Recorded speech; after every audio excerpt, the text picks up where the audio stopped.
Hey everybody, welcome to the PixelBlips Podcast for April 28th, 2013. I'm Andy Ryan. I used to be Gutsman's union liaison. Joining me as always, Dave Luscious Gibbs DeWert. Dave, what have you been playing this week? Gibbs? What the hell is that even a reference to? Unreal. Oh, okay. Chunky Gibbs. Chunky Gibbs. Gotcha. Luscious Gibbs. Gotcha. God, yeah, man. So you're failing. Yeah, I know. Where's that Red Skull? Where's that Red Skull gif? You are failing. So last week we talked about me playing Final Fantasy 13 again. I've been dumping a lot more time into that this week. I did get stuck at the... Okay, let me put on my thinking cap. Remember fight, 3 years ago when I was playing that? the fight in which Saz, because they finally figured out how to pronounce that guy's name. Yeah. Saz gets his summon. I got stuck on that fight for at the end of the amusement park level? Yeah, at the very end. And there we go. Yeah. Like, I ran through that. You had Vanille. And it was him. Saz, that was it. Vanille and Saz to do that fight, and it was a pain in the ass. Yeah, I remember that one. I got stuck, but then you had to, like, the crappy part was you had to do the run up, and then you had to do the cutscene, and then you had to do the fight. Yeah, and you had to skip the cutscene. Every time, and then. But that has the great cutscene with Vanille after it, where she tells him that she's the one who made Dash become a the Crystarium, and she's like, kill me if you want to. That's one of the great. One of the reasons I like Final Fantasy 13 is I really like the characters and story. Like even Hope, which is the Pinello. And you don't nobody likes Snow. I don't even like playing as Snow. His whole sections are just like, kill me now. Last week, he looks cool. Last week you were like, you don't like Snow? No. You don't like Snow. No, I never said I liked Snow. I said Snow was the only guy I could ever even have a possibility of cosplaying if I was to do so. I think you're selling yourself short. I think you dye your hair, you could be pretty good Lightning. Fuck you. Anyway, I don't even like the Snow levels. Like that whole section where you had to play as Snow to get Hope out of the town. It was just like, is this over yet, please? My problem with Snow is I feel that his character is highly redundant because his character is all about wanting to make Lightning's sister free her from the crystal So is Lightning about that. But Lightning is also about that, so it's like... he wants it because it's his... They kind of fight a little bit, but at the end of it, you're just like, Snow, you are an idiot. You're a dumbass. Like, stop that. God. And you get a character later on that kind of takes over his role in the party. What's her name? Fang? Yeah, Fang. Yeah. I'm at the point where I've got her too. Like, she's one of my favorite characters. I'm at the point where after Saz gets his Illidan, you're on the ship with Fang and everybody who's not named Saz and Vanille. Sid's ship? Yeah, I think that's what it is, Because that's where Sid makes his appearance in this game. Where are Wedge and Biggs? Do they show up at all? No, and I think I remember running into Biggs. Okay. But he's like in a town. He's a guy in a town. Yeah. He's not like, okay. One of the dudes that you run up next to and it has a little X over his head. You're like, what do you want to say? Okay, forget it. Hi, whatever. Bye. Go away. Hi, Biggs. Oh, hi, Biggs. And I've also been playing a little bit more Disgaea. I finally got to the point where it's like, hey, I understand how the item worlds work. And I dug myself down to the 10th level and got a couple of those emergency exits. And I've upgraded a couple of my weapons. But maybe that's just because I over-level everything at this point in the game, and I just, because I've been doing that almost exclusively. Yeah. Like, I'm not even out of Chapter 2, Mao's Heart yet. Oh. Yeah. I'm only level 15 I think I'm on Chapter 3 or 4. Wait. I think I'm on Chapter 4.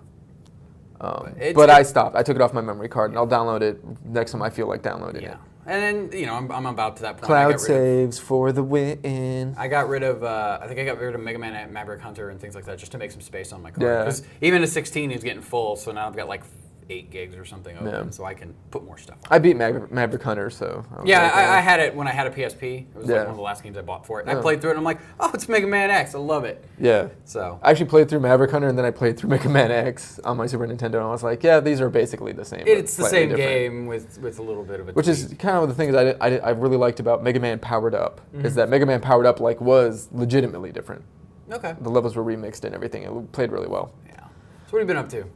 Well, I beat Lunar Eternal Blue, and we've talked about it before on the show how Lunar Silver Star is probably my personal favorite game.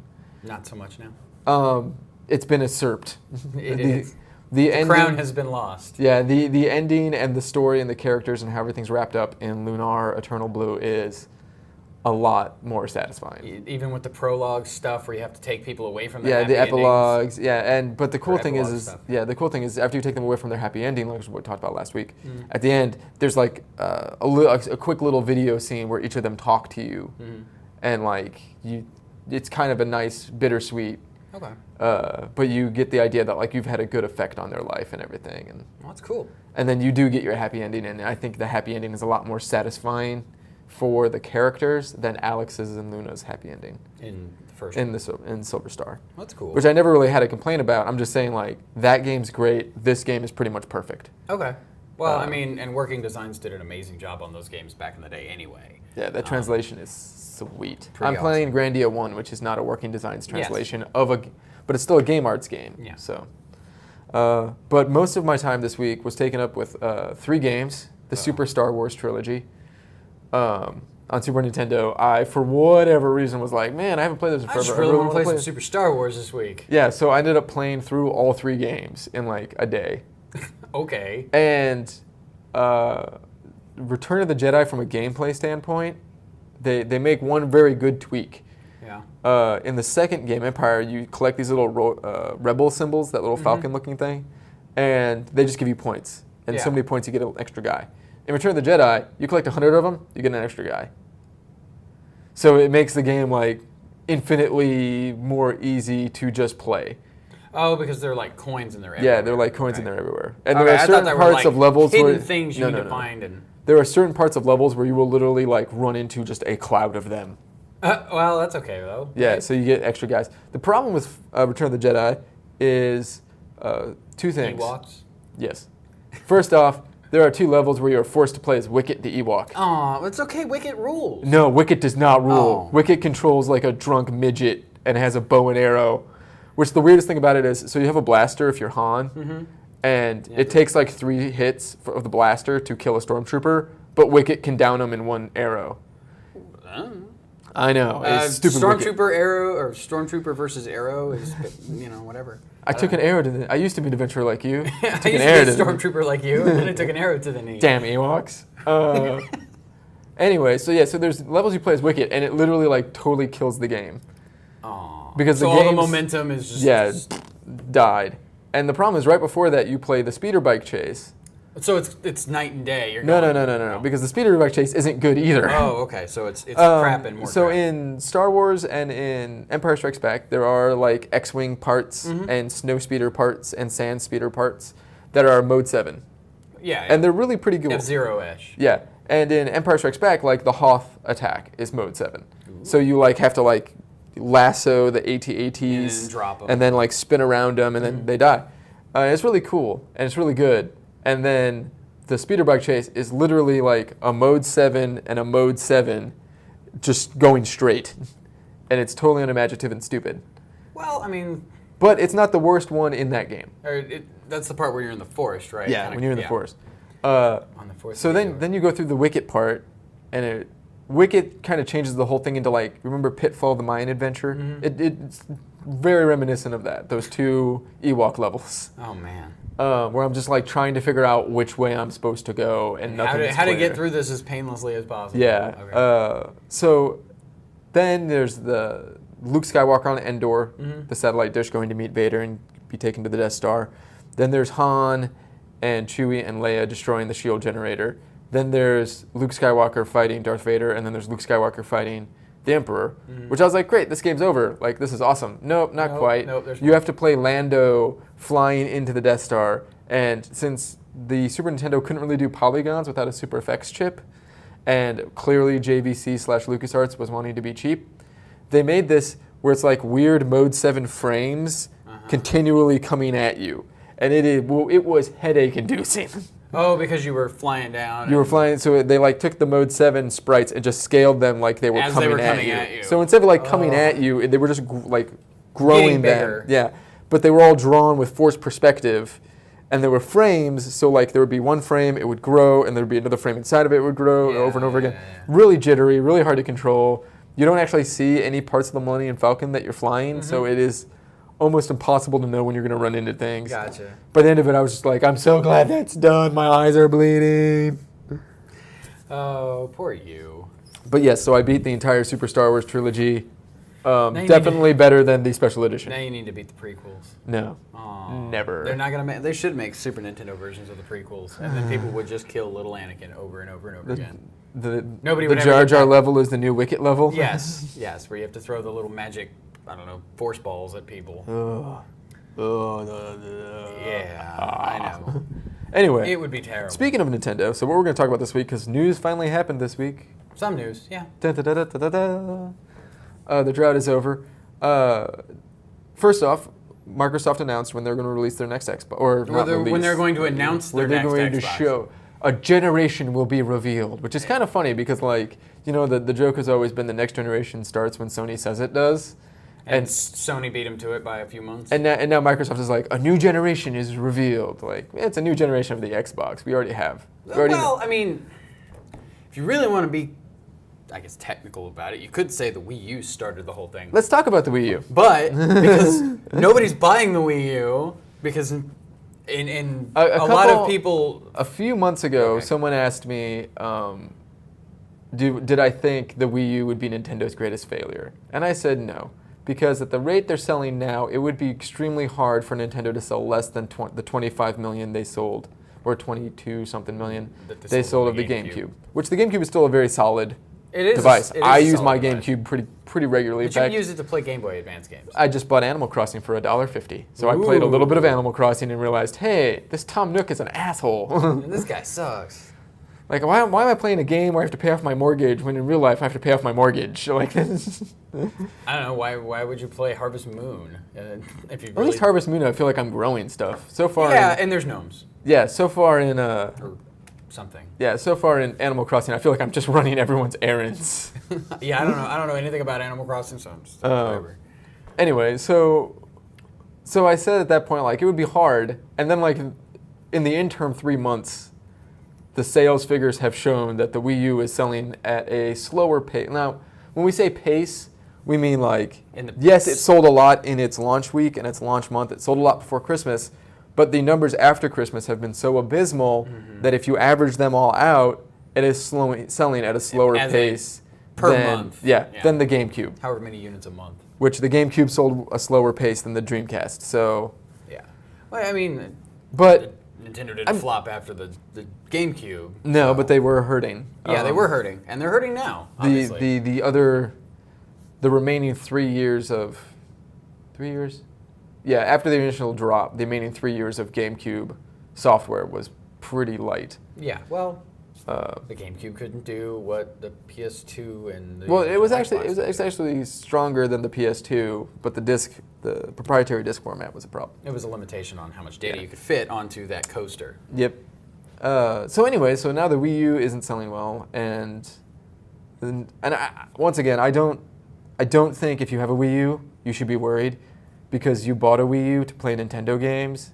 And Nintendo's going to keep making games. They're going to keep popping out Nintendo games for your Wii U. Yes. We can't say that there's going to be a lot of third-party support for the Wii U. But yes. But you will have Nintendo games. The reason you bought, there will be a Smash Brothers. There will be an Animal Crossing. There'll be a new Zelda. There'll be a new Pikmin. Mario 3D type thing. Yeah. There'll be a Mario Kart. So don't worry. There'll be a Mario Kart by the end of the year, right? That's what the projection is. Yeah, but the problem is they've also said, well, it's weird because Nintendo a few months ago said, wait for E3. Wait for E3. Wait for E3. We're gonna and then now they're not going to be at E3. We're going to have a Smash Brothers. We're going to have a Mario Kart. We're going to have a 3D Mario. We're going to have all. Wii U is going to be big at E3. I don't know if they said that they are not going to be at E3 or if they're just not going to have a press conference at E3. Well, here's what's going to happen. So the big problem with sales is that if you were going to break, let's say, the 40 million mark, you need to get people interested that are not in your core fan base. Yes. Even if you're a giant fan base like the Sony brand, where they're big in Europe, they're big in Japan, they're big here. Yeah. If they wanted to break 40 million, they have to reach beyond that. You have to talk to mom and pop. You have to talk to grandma and grandpa, which is the good thing. All the people who bought the Wii who didn't buy the Xbox and the PS3. Yeah. Because they're the ones who made the Wii so successful. Yeah, they're the people who bought that console and bought it as non-gamers. They are the ones that made the Wii into an 80 million seller instead of the GameCube a 20 million seller. Yes. Because I firmly believe that Nintendo fan base is still roughly 20 to 30 million people. I mean, hardcore, I want to play the next Zelda game, 20 to 30 million people. And I would be part of that if I didn't. Well, the numbers kind of bear that out. Yeah. That core Nintendo titles still sell in that range. Yeah, they don't except sell. in Punch-Out. Well, yeah. And what was that, Wii Sports, but that was a pack-in. That was a pack-in. So, but those core, the Zeldas, the Marios, they can always count on 20 million selling. Yeah, you can always sell X millions of copies of this console or this game. And they have long legs, too, which is nice. Yeah. The problem is, one of the ways you communicate with those mom, pop, grandma, and grandpas is that you get in what we consider the non-enthusiast press. Mm-hmm. So the enthusiast press is people like us, people like Giant Bomb, people like IGN, people like... Gamers who do this stuff because Game they Informer, love to do it. Basically any publication that you read that is strictly about games or is, in the case of IGN, fandom-oriented is what we consider the enthusiast press. The people that are not the enthusiast press are people like ABC, NBC, Fox News, CBS, the AP, the Washington Post, stuff like that. Yeah. Big news corporations that... Things that actually cover news. Okay, we'll go with that. Yeah, no, it's still news. Like, this is gaming news. Yeah, but I mean, like, real-life news, your politics, sports, things like that. And the only way that the non-enthusiast press, the normal press, really pay attention to E3 is at these press conferences. These really huge exposés of, hey, we've got this new box coming out. Here's all the stuff you're going to play. Or, hey, remember that box you bought last Christmas? Well, now we've got a whole bunch of new crap coming out. A good example is when the PS4 was announced, the AP ran a story of it. NBC National Nightly News ran a story of it. Yeah. Like big news. And with the PS4, when they did their big press conference, they ran a news. I saw news stories about it on all kinds of stations. Yeah. It was big actual news. Yeah. Well, because it's a big economic boost for a lot of people. What E3 I think is going to end up being, even though Nintendo's still going to be there, they're still going to have a booth. Yeah. They're going to have two showings. They're going to have a showing for the retailers and their publishers, and they're going to have a showing for the press. And their showing for the press is going to be hands-on demos. So they're basically going to open up their booth early, and the press is going to be able to get in there and play. People like Jeff Gertzman, people like Ryan Davis. The name escapes me. I just forgot IGN's editor for Nintendo. No idea. But we'll say Greg Miller, even though he's the PlayStation editor. Guys like guys who work on these websites and they're going to go in. They're going to go in. They're going to talk about these games. And they're going to play them. Mm-hmm. I highly doubt that the Washington Post person is going to want to show up to play games. That's a long flight. Yeah. They're just not going to be as interested as opposed to, Xbox, Microsoft always gets really good press from the non-gamer press by having people like Paul McCartney and Kobe Bryant, stuff like that. Yeah. Those are the big names. They're like, oh, okay, we'll pay attention to this. Nintendo's not going to have that this year. No, and I think they need it. Because I think the people that Nintendo talks to when they talk Nintendo Directs, which is the other thing they're going to do, I forgot, for their fans, they're going to do Nintendo Directs. Throughout E3. Throughout E3, leading up to E3, everything. The problem is the people that tune into those have already made up their mind. They've already bought a Nintendo system, whether it be a Wii, a Wii U, or a 3DS. They have a Wii, they have a Wii U, they have a 3DS, or they're like us, and they're like, I'm just going to wait until the price drops, I'll see what you have. Yeah, we're sitting, those wait-and-see kind of people. Yeah, the people, you're not going to convince a lot of people with those. No, you're not. You're going to convince the fan base, which I think Nintendo is getting excellent at talking to their fan base. Which is something that Sony and Microsoft should do more of. Yes. Like, I would like to see, the Microsoft... A Sony Direct. Yeah, or a Xbox Direct type of thing, where they come out and they say, hey, this is the kind of stuff that, Xbox first-party games are working on. Because they can't obviously say, okay, we got third-party stuff that we're going to show you, because third-party stuff can do that all on their own. Yeah. So the problem is, with Nintendo, if you're turning into Nintendo Direct, you've already made up your mind. Yeah. No one that has not seen a Wii U that is sight unseen is going to wander into these things. No. Your grandma and grandpa are not going to see it on the front page of their paper.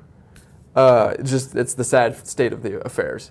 And I think Nintendo bowing out says a lot more about Nintendo's strategy, which I feel is wrong, my personal opinion, than E3's relevance.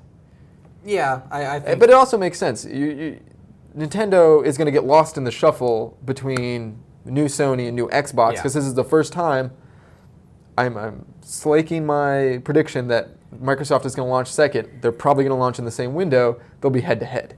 More or less, yeah. They'll probably launch within a couple of months. And that's a good story. There's a really good story. Sony, the tech giant, versus Microsoft, the tech giant, head-to-head in this gaming space. With very similar, from what we understand, for very similar hardware boxes and things like that. So Nintendo is going to get lost in that shuffle anyway, but so they might as well not even put themselves in the pool. But I feel that that's losing. Yeah, because it's just to say you guys are going to be. You guys go play. It's like if Scottie Pippen went Jordan, Shaquille O'Neal. You guys are going to play. I'm going to sit this one out. Like, no, that's not what you do. Those are like mid-90s basketball references. You'd have to go with like Kobe and somebody who's not Kobe. And some third guy. Kobe and LeBron. Okay, if it was Jordan at his prime and Kobe at his prime, okay, and LeBron was just like, I'm just going to sit this one out.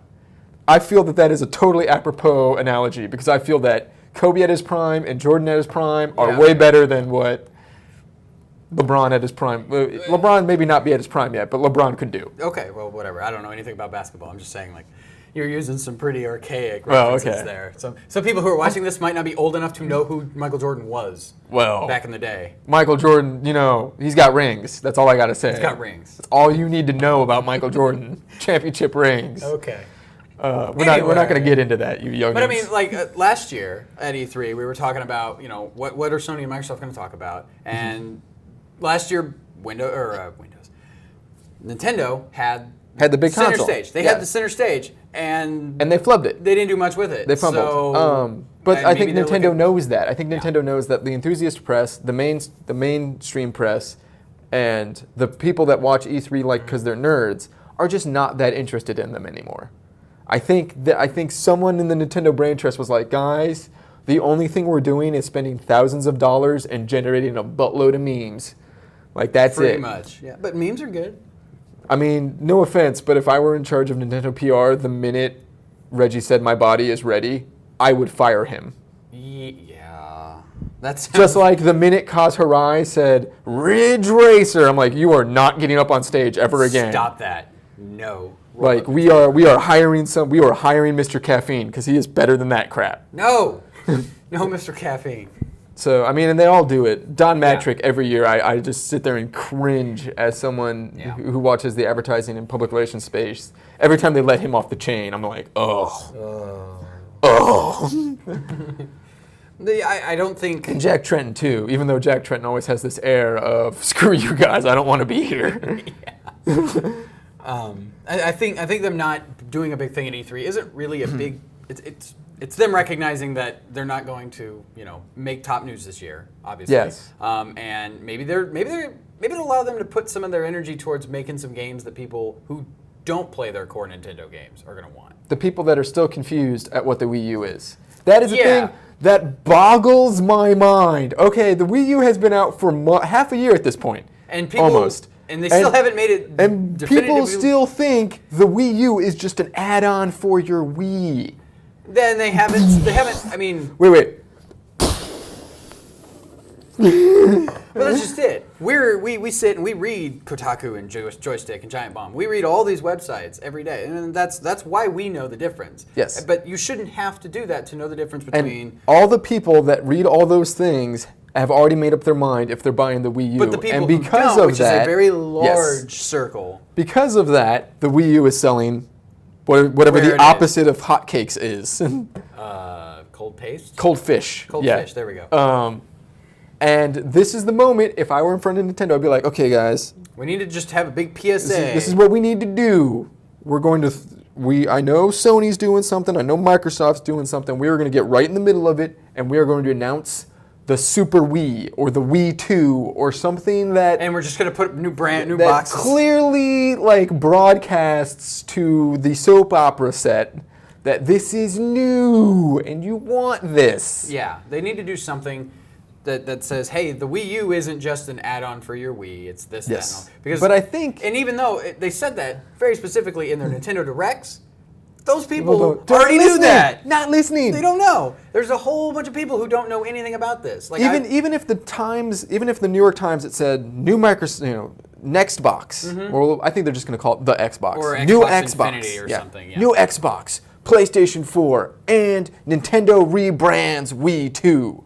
At least you're in the headline. At least you're somewhere in the article. Yeah. You're mentioned. Yeah. And they'll have a big picture. But I think Nintendo can't do that because I think Nintendo isn't making a Wii Fit. or they are making a Wii Fit. They're Probably. not making that next thing that talks to that audience. Talks to the non-gamer audience. Yeah. What they're doing is they're making the Year of Luigi, which, Okay. Thanks. They're like, we're making a new Smash Brothers. Well, that's great for the people that like Smash Brothers. But you know what? The people that like Smash Brothers have already, by and large, bought that system. Bought into that system. They're not going to wait for a Smash Brothers combo. Or they're going to buy into that system when the game comes out. Like, that's not going to rocket you to success exact same way that Smash Brothers Melee, the only good Smash Brothers so far, didn't rocket you to success with the GameCube. All the Smash Brothers are okay, but yes, Melee is really, it's probably... It's the best. The Wii version, because you have to use the Wii mode, is kind of crappy. Yes. If you were able to use the real controller, it'd be awesome. So, I mean, it's all these things. Like, the people that are waiting for the new Zelda have already decided they're going to buy your system. When the new Zelda comes out. Or they've already bought it. Like, that's it. So, it's just making a new Zelda, that is not where your head needs to be. A good example that failed is the PlayStation Move. Here's why. Yeah. Sony knew the people that want God of War have already bought our machine. Yes. The people who want Blu-ray have already bought our machine. The people that want Uncharted have already bought into our machine. Yes. What is next? And someone at Sony went, hey, Nintendo is selling a buttload of Wiis. Let's make one of those. Let's make something like that. Sure. And even though it wasn't a success, it moved units. Xbox, Microsoft News, like the people that already have Halo have already bought our thing. Gears, already bought our thing. Call of Duty, already. What are we going to do, guys? Connect. Boom. And because of Connect... Well, Connect was to be fair, Connect was in the works for like 6 years. Well, so was the Move. I mean, the Move is basically... It's not like all these games have come out and we need to come up with this new thing in 6 months. No, but that's where their branding is. That's how they pivoted on their branding. Yeah, they're like, okay... The Xbox became the Xbox with Connect. Yeah. It didn't become the PlayStation 3 with Move. It became the PlayStation 3, here's a Move controller. Yes. And because of that, Xbox staved off Sony. They crushing them for a bunch while. more units. Yes. And that last Christmas and the Christmas before. Hell, I even bought an Xbox 2 years ago with a Kinect. And I had already owned an Xbox once this generation. I sold it to get a PS3, but. So that's what Nintendo needs to do, and I don't think Nintendo knows how to do it because obviously we just looked at the Kinect and the Move. The brain trusts at Sony and Microsoft from a person standpoint are a lot bigger. And the Kinect succeeded, the Move didn't. Well, and now we're saying that not that the Move is a failure. No, abject failure is different. Also, like Nintendo is the Power Glove is an abject failure.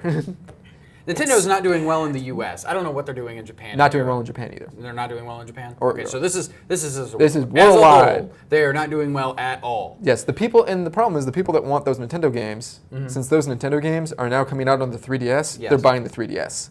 Yes. So the 3DS is doing well. Well, but the Nintendo can't live on the sales of the 3DS forever. No. Because then they'd have to have the. They couldn't live on the DS forever. No, but then they came out with the 3DS. So I mean, it's very weird, and I think Nintendo backing. We all want to see Nintendo do well because it's something we grew up with. Yeah. But my own voice just played in my head. The LucasArts that is dead is not the LucasArts that we love. That's the right. Nintendo that is now is not the Nintendo that we love. The Nintendo that we grew up with. Yeah. I really feel bad every time Shigeru Miyamoto doesn't retire. Because Really? He wants to. Oh yeah, I know. But because he's the one guy who kept coming up with games that he's their guy. He is their guy. They need a new guy. Yeah. They need a new because guy. Nintendo's not set up like Sony or Microsoft, where Don Matrick or Jack Tretton are basically figureheads.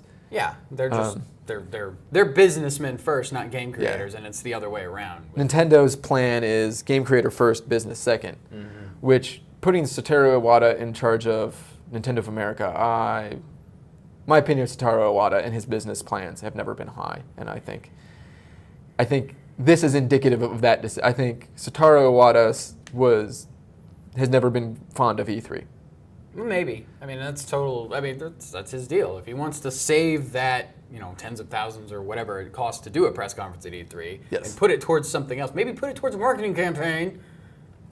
The problem is the best marketing campaign starts at that E3. press conference. Yeah, it does, and that's the problem. I mean, the E3 press conference for the PlayStation 2 killed the Dreamcast. People waited on the Dreamcast because they knew that PS2 Metal Gear Solid was coming out. Yeah. So the Sega Saturn press conference killed the Sega Saturn. Hey, you can buy it tomorrow. What? Yes, 10 years before Apple did it, Sega did it. And it didn't work for Sega. No. So it's very weird. And Nintendo's in this weird spot where now those people that bought the Wii now have iPads, or they've moved on to whatever they're going to do. And Nintendo Shigeru Miyamoto game can't compete for sales with a free app. No. And Shigeru Miyamoto will never be able to make a free app.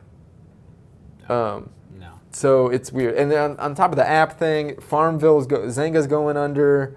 The whole app space is in 100% upheaval. It's pretty crazy. Yeah. Because monetizing that is a problem.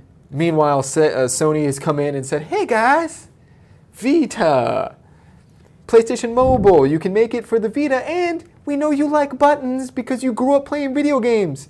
Here's the buttons. Yeah. I never thought that would be the major selling point of the Vita. I thought it was going to be the second stick, but the buttons It's a touchscreen with buttons, guys. Okay. I'll buy that. So it's very weird. And our whole industry is in this weird tailspin upheaval, and with these new consoles are coming out, and Nintendo is excusing themselves from the fray. And I think that is a bad thing. It is. It's not good for them because they're not going to get. It definitely shows weakness. Even us. It looks weak. It does. Let's for all the Nintendo Directs, everything you want to talk about, like Nintendo wants to speak to their fans. They're still going to have these games at E3. There's still going to be a Smash. There's going to be this. There's still going to be that. Blah blah blah. It looks weak. It does. 100%. At the end of the day, you didn't show up like the other guys showed up that are in your weight bracket. Even though we've talked about before, Nintendo's never been in the weight bracket of Sony and Microsoft in terms of spending dollars. Yeah, it's a lot easier to fling a Wii than it is to fling an Xbox. Yeah, you gotta get the weight behind an Xbox. At the end of the day, this looks weak. And I think that is what no one is saying. I think everyone is kowtowing to the Nintendo fanboys and like, oh, they're still going to have this. It's going to be this. It's going to be interesting. It's going. Nintendo could pull it out. Nintendo could pull it together. And I still think this could be okay for Nintendo. This could be something that works for them. At the end of the day, the optics of it looks weak. It does not. It does not show. It does not play to anybody. If it was Ford and Chevy and Honda, and Chevy was like, we're not going to go to the auto show, I would be like, what the hell's up with Chevy? Why you do that? Why is Chevy not showing up like Honda and Ford are? Yeah. It would be like a football team. It would be like the Kansas City Chiefs going, guys, we're not even going to try for the playoffs this year. What the hell? Do they have they really in the past few years? I mean, come on. Surprisingly, the Royals are doing really well, which I never thought would happen. Yeah. Well, and then our soccer team's doing okay. I mean, a good example. A couple years ago, 2K decided not to release a baseball game against the show. Like, you're the only baseball game. You're the only other competitor to the show. Yeah. Like, we know you guys aren't as good as the show, but if the person has an Xbox and they want to play a baseball game, you're the only option. And they want a current roster. It shows weakness. Whether or not we're going to redouble their efforts, and I'm sure Reggie Fils-Aimé is going to come out and say, "Oh, we're fine. The Wii U is not a next-gen console. It is not. It's a current-gen console. It cannot graphically. It cannot do wow. what the PS3, the PS4, the Xbox, and a PC right now. Yes. So we already knew that. Yeah. We already knew they were playing with the Nintendo core that you're talking about. Those guys that have already bought their Wii U don't care. No, have no effing care. But here's the thing. They probably Can Nintendo survive if the Wii U only sells 20 million units? I would say they would bow out of the home console, but they will still maintain a mobile presence. I think they will. If the 3DS... If the 3DS was to fall over, then I think we'd never see another Mario and Zelda. Yeah. Because if the DS didn't take off, didn't take off, Nintendo would have been dead by now. Yeah, there would have been. We wouldn't even be having this discussion. And people talk about Nintendo sitting on 800. I think they have a war chest of I think the war chest at last count was 815, which 2 years ago it was over $1 billion. Yeah. So they're already spent a lot digging into that. But that's why it's there. But the point is, the war chest. People are like, oh, they could lose $20 million a year for the next 50 years. That's not how a war chest works. Eventually, investors are going to go, we are bowing out we are selling our stock. You need to pay us for it. Yeah. That is what kills Nintendo, and that happens very quickly in companies. Yeah. It happened to Apple back in the mid-90s. And Steve Jobs came back in on a white horse and saved it. Well, a white iPod. and saved everything. Riding a white horse. Yes, and saved everything. Yes.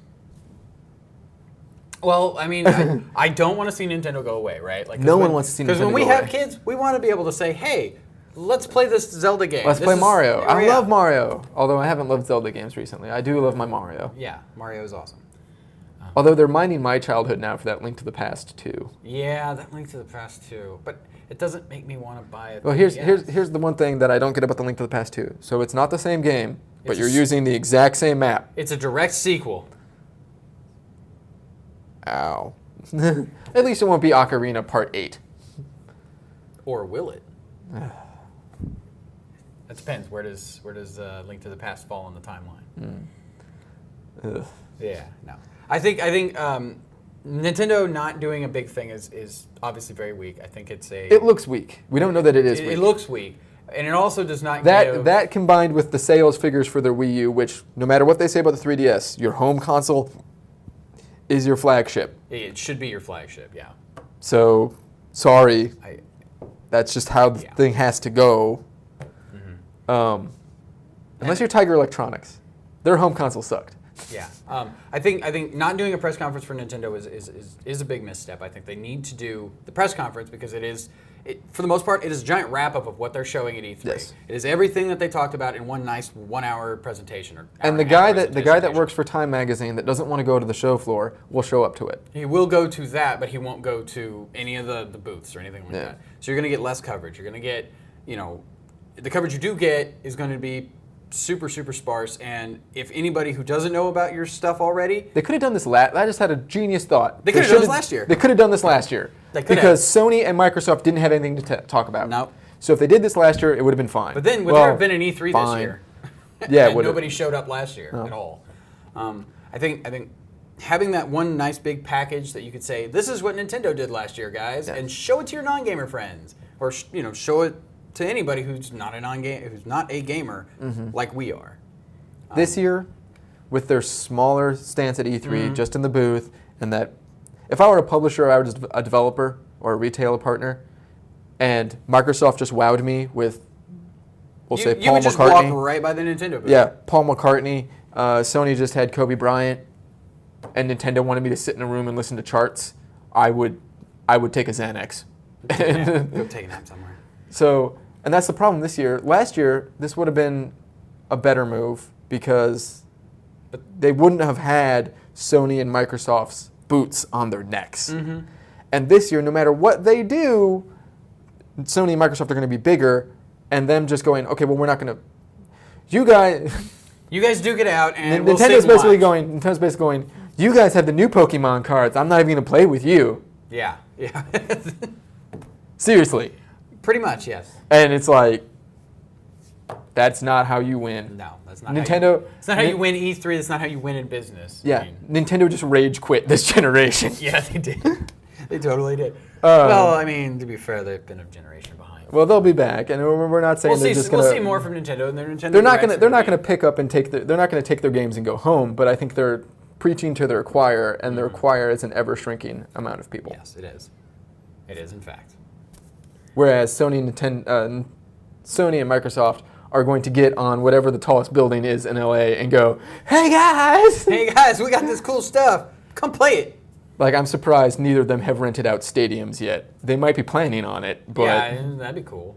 Yeah. So don't forget to spay and neuter your Pokemon, because clearly Nintendo isn't going to do it for you. No, they're not. We're sorry, Nintendo fans, that this is our opinion, but it is our opinion. We don't hate you, and we don't hate Nintendo. We love Nintendo. Yeah. I spent a sizable portion of my week last week. In fact, when they announced they're not doing an E3 press conference, my first tweet was like, oh, I guess they heard I'm playing Animal Crossing and there's nothing else they have to say. Yeah. We love Nintendo. We've loved Nintendo forever. And we understand that people out there still love Nintendo like we did 10 years ago. Yes. It's just they've not done anything to impress us. And what is what we foresee in the future is not good for them. Yeah, and eventually the rose-colored glasses have to come off. Yes, Eventually, Vita sales aren't where they want to be. Eventually... And to say the same thing, we love our Vitas, but there are problems. It's not selling because there's not stuff coming out for it fast enough. Eventually, the Kinect can't see your fingers. It wasn't what was promised. No. And eventually, Nintendo sales are in the crapper, and they're making a move that looks weak. Yes. So, I don't know. If they only have $815 million in their war chest, I know Sony can come out and just straight out buy them outright. Yeah, they could. Which would be, Satoru Iwata would not let that happen. No. But if it did happen, would be the funniest thing in the world to me. Well, because then we get Super Mario and we get Mario versus Kratos. You would also, instead of PlayStation Royale All-Stars Battle Royale, it would be Super Smash All-Stars Battle Royale. And that would be a very long and terrible name. Yeah. But it would be awesome to see, yes, Mario characters versus some of the big Sony characters. Sony's been on a bit of an acquisition kick, and Microsoft has 8 to worry about. I don't know that they have that much flush cash to just make a counter offer. No. But yeah, it would be bad. Would be. So sorry. See you next week. Hopefully we'll have better stuff to talk about. Yeah.